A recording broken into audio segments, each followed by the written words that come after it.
আল্লাহর কাছে যে হিসাব দিতে হবে, এই ভয়টা, এই কনসেপ্টটা আপনার মাথায় থাকতে হবে। কনসেপ্টটা যদি কারো মাথায় থাকে, তাহলে ওই ব্যক্তি কখনো নামাজ ছাড়তে পারে না, ওই ব্যক্তি কখনো অন্যায় কাজে লিপ্ত হতে পারে না, ওই ব্যক্তি কখনো মন্দ কাজে যুক্ত হতে পারে না, যে ব্যক্তির ভিতরে মরণের ভয় থাকবে। সাইয়েদনা ওমর ইবনুল খাত্তাব তো বলে দিয়েছেন, মুতু ক্বাবলা আন তামুত, তোমার আসল মৃত্যু হওয়ার আগে তুমি একবার মৃত্যুবরণ করে দেখো, তুমি একবার এই বিষয়টা মাথায় এনে দেখো, আমি তো মারা যাব, মারা যাওয়ার পরে আমার অবস্থা কেমন হবে, আমি তো আল্লাহর কাছে জবাব দিতে হবে।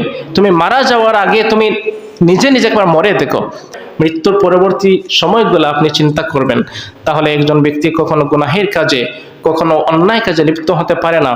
আল্লাহর আদেশ নিষেধ সবসময় মেনে চলা তার জন্য বাধ্যতামূলক হয়ে যাবে।